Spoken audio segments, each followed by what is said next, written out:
ये बल, ये आत्मबल जो हमारे अंदर था नहीं, और इस युग में एक शिव के शिष्य आए। उन्होंने जगत के लोगों के मन में एक जागरण किया, आध्यात्मिक और मानसिक। उन्होंने कहा, शिव के शिष्य साहब हरिनानंद जी ने कहा कि मनुष्य की आध्यात्मिक शक्ति ही उसकी नियामक शक्ति होती है। मनुष्य की शारीरिक शक्ति से भी बलशाली होती है उसकी आध्यात्मिक शक्ति।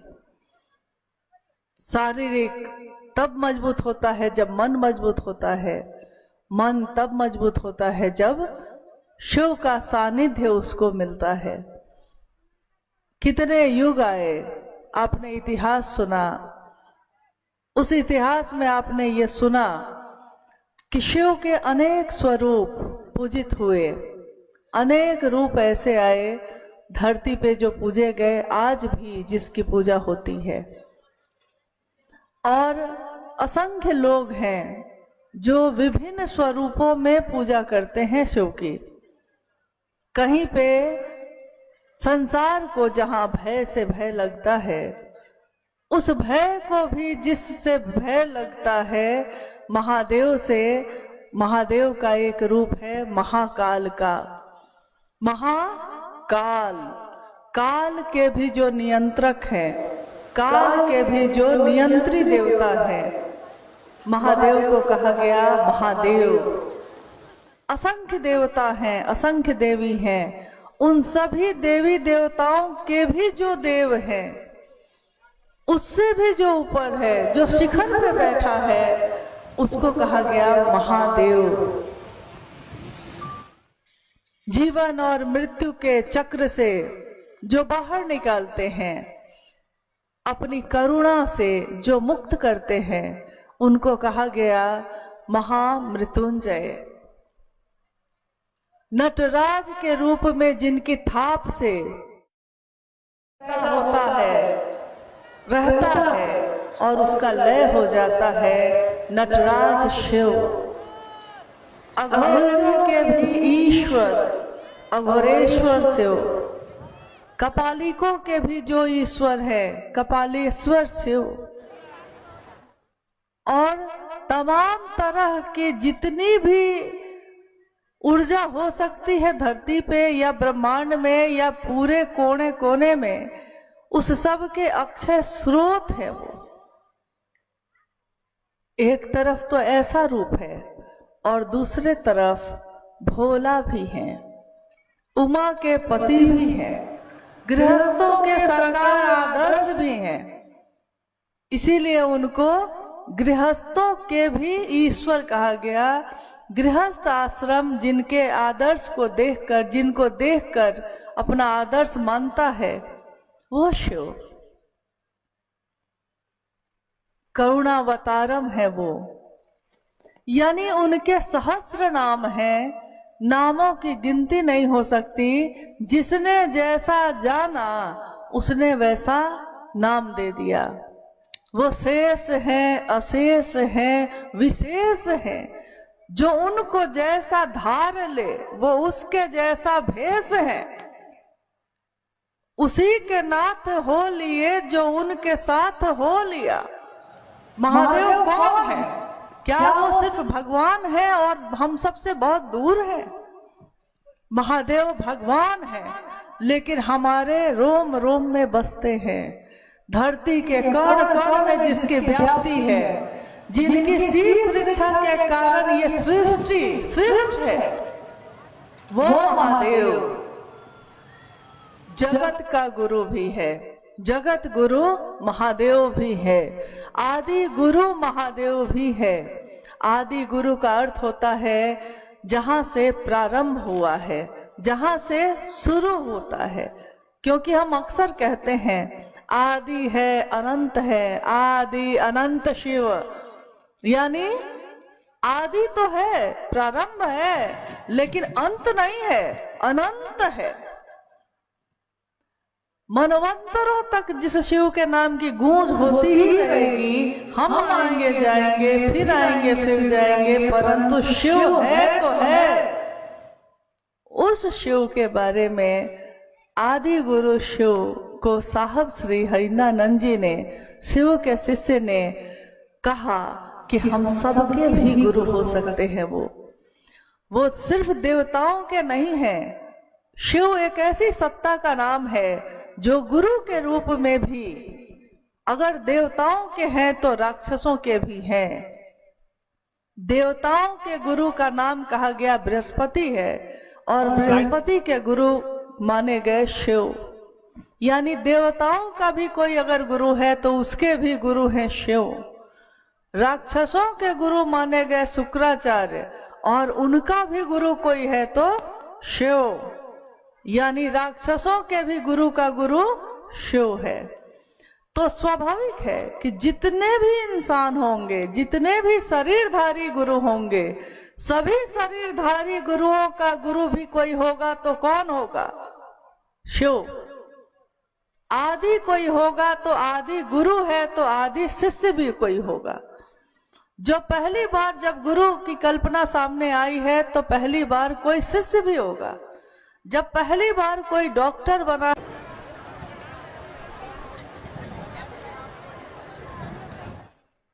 आज रजौली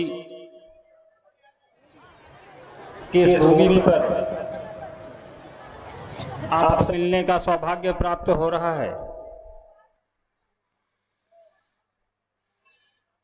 अपने उस महादेव की बात करने का सौभाग्य प्राप्त हो रहा है जिस महादेव से हम और आप, हमारे पूर्वज, उनके भी पूर्वज भगवान के रूप में वर्षों से मिलते आए हैं। उनसे अपने लिए सुख, समृद्धि, धन, वैभव लेते आए हैं और हम आपको मिलता आया है। महादेव की दया, कृपा इस सृष्टि पर आज से नहीं, हजारों साल से रही है। हमारी, आपकी।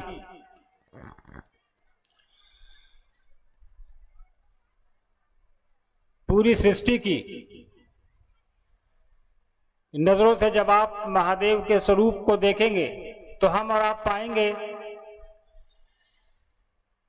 कि वो महादेव जिसको देवों के देव भी कहा जाता है, जिसको अघोरेश्वर भी कहा जाता है, जिसको वैद्यनाथ भी कहा जाता है, जिनको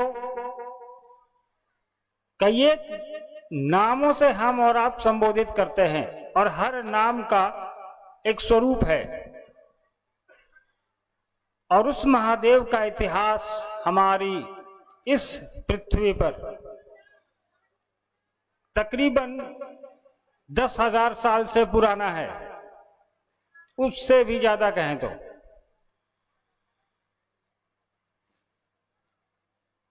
हम में, आप में अगर महादेव की व्याप्ति, उसका समय हम और आप पढ़ने निकलेंगे, ढूंढने निकलेंगे तो किताबों में जाएंगे, वेदों में जाएंगे, पुराण में जाएंगे, कहीं भी हम और आप पढ़ें, खोजने का प्रयास करें कि उस महादेव, उस देवों के देव की व्याप्ति कब से है इस सृष्टि में, इस दुनिया में, तो हम पाएंगे कि तकरीबन 10 से 12,000 साल का तो हमारे आपके पास इतिहास उपलब्ध है। सभ्यताओं की बात करेंगे, सभ्यताओं में महादेव है और उस समय से है जब इस सृष्टि में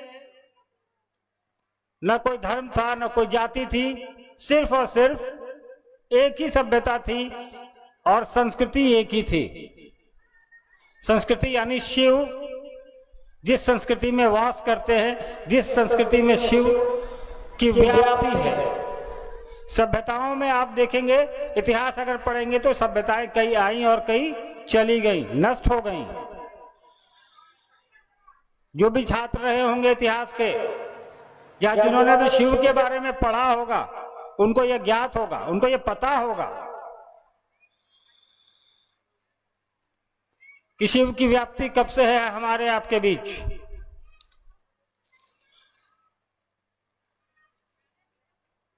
शिव के कई स्वरूप, आपके हमारे पड़ोसी देश नेपाल में एक पशुपतिनाथ का मंदिर है, हम और आप सब जानते हैं।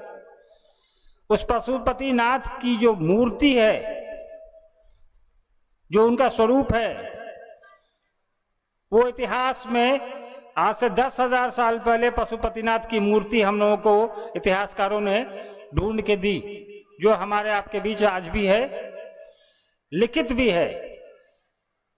यानी कि शिव का एक वो स्वरूप जो पशुपति के रूप में है, वो 10,000 साल से ज्यादा हमारे आपके बीच में है, ज्यादा समय से। तो शिव की व्याप्ति तो वहां से है। वैसे भी उसके भी कई वर्ष पहले क्या होगा जिसका हमारे आपके पास कोई रिकॉर्ड नहीं है, कोई लिखित नहीं है, कोई साक्ष्य उपलब्ध नहीं है, क्योंकि 12,000 साल पूर्व क्या था क्या नहीं था, उसकी भी अभी खोज चल रही है। कुछ दिन पहले मैंने एक जगह पढ़ा कि आज से 20,000 साल पहले का इतिहास भगवान शिव का अफ्रीका के जंगलों में मिला है। अभी वैज्ञानिक उस पर शोध कर रहे हैं, उसकी प्रामाणिकता की जांच कर रहे हैं। यानी वो शिव जो इस पूरी पृथ्वी पर हमारे आपके ज्ञात में सबसे पुरातन देवता है, सबसे आदि, सबसे पुराने देवता में उनका नाम शामिल है, या ये कहें कि एकमात्र देवता है जो इतने प्राचीन हैं। इसीलिए शिव को कहा गया है अजन्मा, क्योंकि उनका जन्म का पता ही नहीं है हमको आपको। तो उस भगवान शिव का ये स्वरूप, जिसको हम और आप गुरु स्वरूप बोलते हैं, जिसको हम और आप गुरु मानते हैं, उसकी व्याप्ति उसी भगवान के रूप में जिससे हम लोग अपनी सुख सुविधाएं, अपना दुख सुख सब कुछ लेते आए हैं, बांटते आए हैं, उसी महादेव के गुरु स्वरूप की व्याप्ति। जबकि गुरु स्वरूप भी 3,000 साल से ज्यादा से किताबों में है। आप शिव पुराण पढ़िए, वो भी 3,000 साल के लगभग का है, उसमें भी शिव के गुरु स्वरूप की चर्चा है। आप रामायण पढ़िएगा तो वाल्मीकि रामायण में शिव के गुरु स्वरूप की चर्चा है। लेकिन हमारे आपके बीच शिव का वो स्वरूप क्यों नहीं व्यापक हुआ, क्यों नहीं हमारे आप तक पहुंचा? क्योंकि अन्य स्वरूपों में तो हम और आप उनसे जुड़ते आए हैं, हमारे पूर्वज जुड़ते आए हैं, उनसे लेते आए हैं। शिव के विभिन्न स्वरूपों के मंदिर हमारे आपके बीच हैं। आपके पड़ोस में झारखंड में बाबा बैद्यनाथ के नाम से मशहूर है, मध्य प्रदेश में जाएंगे उज्जैन में महाकालेश्वर के नाम से हैं, आप महाराष्ट्र में जाएंगे वहां भीमा शंकर के नाम से हैं।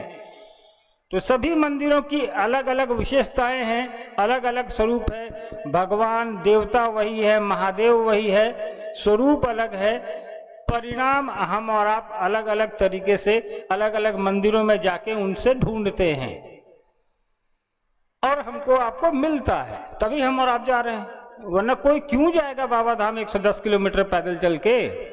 वहां मिल रहा है कुछ तभी तो जा रहा है। कोई क्यों जाता है यहां से हजारों किलोमीटर दूर साउथ दक्षिण भारत में? तो शिव के इस भगवान स्वरूप से हम और आप, हमारे पूर्वज लेते आए हैं और मिलता आया है, आगे भी मिलेगा।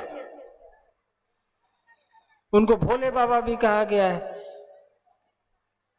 उनसे लोग मिलते हैं, उनसे मांगने की जरूरत है, जुड़ने की आवश्यकता है। लेकिन साहब ने कहा कि भगवान शिव के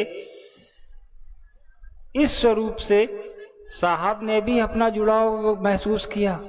उम्र के 12-13वें साल से भगवान शिव के, उसके भी छोटे उम्र में आपने पढ़ा होगा किताब में, साहब भगवान महादेव की तस्वीर लगा के उस पर जल चढ़ाते थे और पूजा करते थे।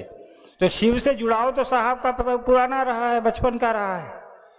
बचपन में साहब अपनी माँ को कहते थे कि माँ, सुना है कि भक्त को भगवान के पास जाना पड़ता है, मैं एक दिन भगवान को भक्त के पास लाऊंगा, वो क्यों नहीं आ सकता।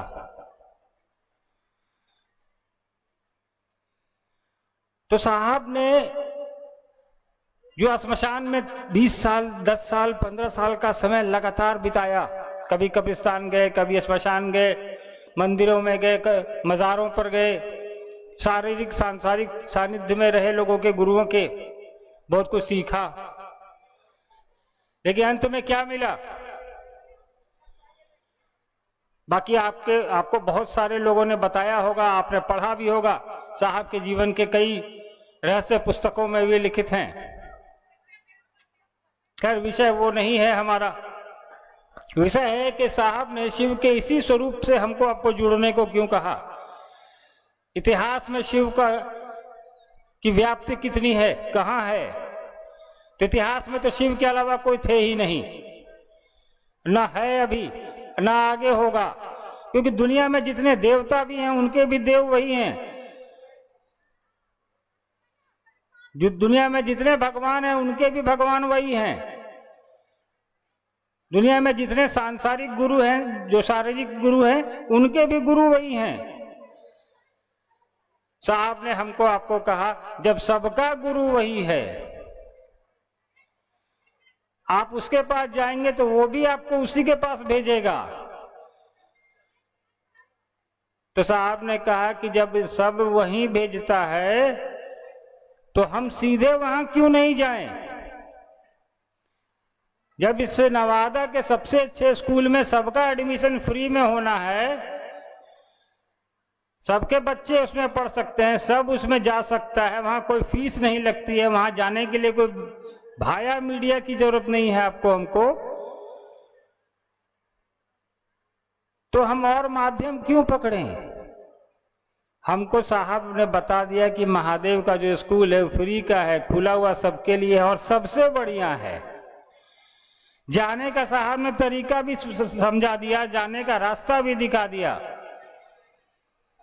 कहा कि भगवान शिव को तो अपने देवता के रूप में पूजा, आगे भी पूजिए, कोई दिक्कत नहीं है।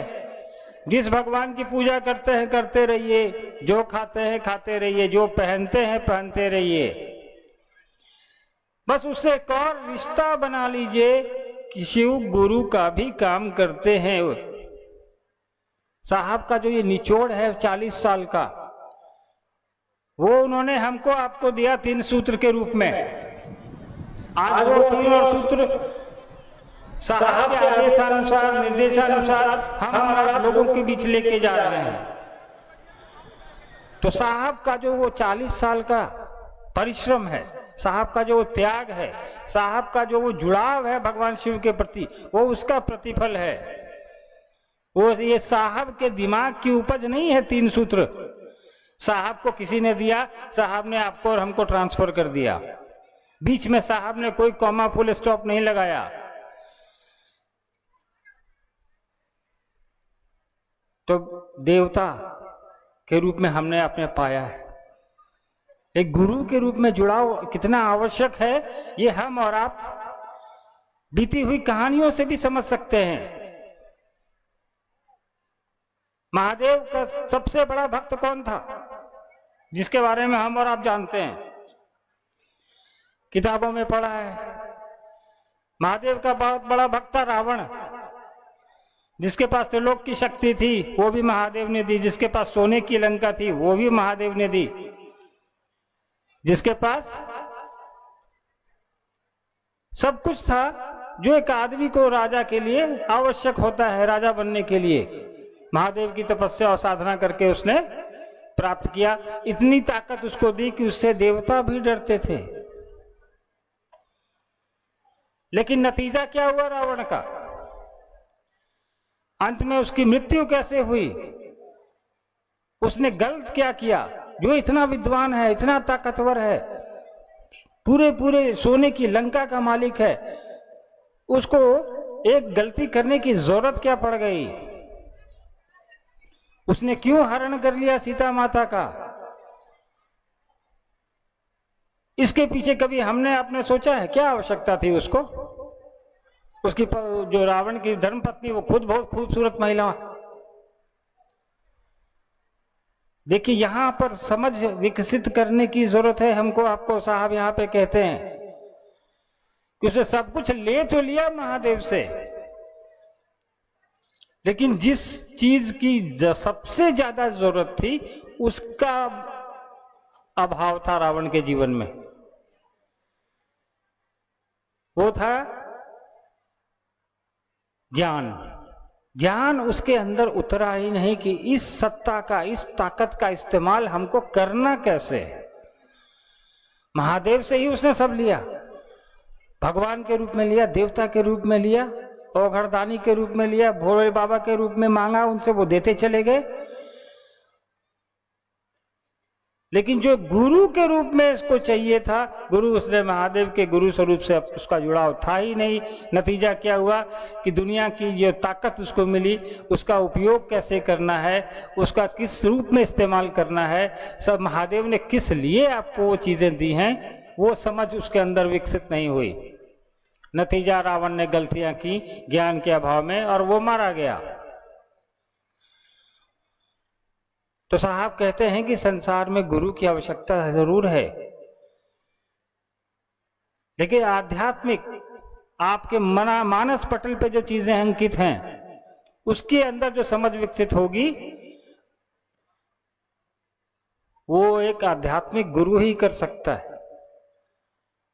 शुरुआत में संसार में तो हमारे माँ बाप आपके गुरु होते हैं, शिक्षक होते हैं, स्कूल में कॉलेज में जाएंगे प्रोफेसर होते हैं, कहीं दोस्त सिखाता है, कहीं समाज सिखाता है, वो सामाजिकता संसारिकता आपको सिखाएगा। लेकिन उससे भी ऊपर की कोई चीज है जिसकी आवश्यकता हमारे मानव जीवन को है। और इस धरती पर गुरु और शिष्य की परंपरा नहीं तो है नहीं। साहब ने कहा कि जब गुरु और शिष्य की परंपरा है तो क्यों नहीं बनाते शिव को गुरु? शिव को गुरु ऐसा तो नहीं है कि हमने आपने पहली बार बनाया, ऐसा भी नहीं है कि हमको आपको पता नहीं था। सामान्य जनमानस को भले ना पता हो, लेकिन अन्य ऋषियों मनीषियों देवों को, परमात्माओं महापुरुषों को तो ये पता था कि शिव का गुरु स्वरूप भी है। नहीं पता होता तो शिव के 112 शिष्य होते कैसे पुराण में? शिव पुराण में पढ़ी है, आज भी सूची पड़ी है, लेकिन उसमें से कितने लोगों को हम और आप जानते हैं ये जानना जरूरी है। ये कभी सोच के आपने हमने नहीं देखा कि शिव के 112 शिष्य हुए और 112 के 12 सभी महापुरुष, सभी ऋषि, सभी संत, सभी मनीषी, लेकिन उन्होंने शिव के इस स्वरूप को हमारे आपके तक क्यों नहीं पहुंचाया? जबकि उनकी कहानियां, उनके किस्से आज भी हैं यहां पे। आप किताब उठा के पढ़े, शिव के शिष्यों की कहानियां हैं। जितने 112 नाम है सबके इतिहास हैं, सबकी कहानियां हैं। आज उसमें से कई लोगों के मठ हैं, आश्रम हैं, लेकिन उन्होंने आने वाले शिष्यों को, आने वाले अपने मठ में अपने अधीन आने वालों को अपने से जोड़ा, जबकि खुद वो महादेव के शिष्य थे। लोगों को महादेव से नहीं जोड़ा, कहा हमसे जुड़ो, हम पहुंचाएंगे वहां तक। नतीजा क्या हुआ कि शिव की शिष्यता में जब बीच में कोई व्यक्ति आएगा आपके और महादेव के बीच में, तो वो आपको अपने हिसाब से उस गुरु से जोड़ने की कोशिश करेगा, अपने शर्तों पे जोड़ने की कोशिश करेगा, अपने शर्तों के अधीन आपको लाने की कोशिश करेगा। वो प्रयास करेगा कि अन्नू बाबू अगर कुर्ता पजामा पहन करके मंदिर जाते हैं तो अन्नू बाबू कहेंगे तुम लोग को भी कुर्ता पजामा पहन के ही महादेव के मंदिर में जाना पड़ेगा। अन्नू बाबू अगर पानी पीते हैं उसमें नमक डाल के पीते हैं तो कहेंगे कि तुमको भी नमक डाल के ही पीना है, तभी तुम मेरे साथ महादेव के सानिध्य में चल सकोगे। यानी कि अन्नू बाबू ने अपने शर्तों में आपको बांध दिया। साहब ने कहा कि महादेव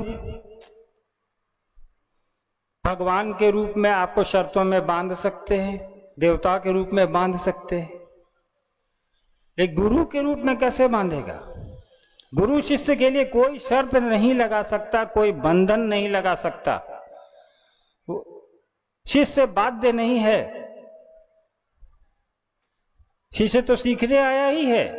गुरु का काम है शिष्य को ज्ञान देना, उसके मन का, उसके दिमाग का परिमार्जन करना, बदलाव लाना उसके जीवन में, उसकी समझ के माध्यम से। तो साहब ने कहा कि जो शिव को अपना गुरु बनाएगा उसके लिए कोई बंधन नहीं होगा।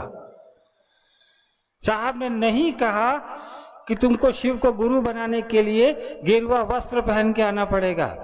साहब ने नहीं कहा कि तुमको शिव को गुरु बनाने के लिए कोई भी बंधन में रहना पड़ेगा। साहब ने नहीं कहा कि तुमको कुछ छोड़ देना है। साहब ने नहीं कहा कि तुमको कुछ पकड़ भी लेना है। साहब ने कोई बंधन की बात ही नहीं की। साहब ने कहा कि महादेव बंधन आपको लगा भी नहीं सकते, क्योंकि वो तो सबका है।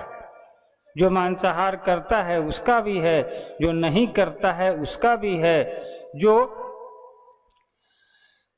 किसी धर्म जाति को से आता है उसका भी है, क्योंकि धर्म और जाति तो हमने बनाई है, महादेव ने तो बनाई नहीं।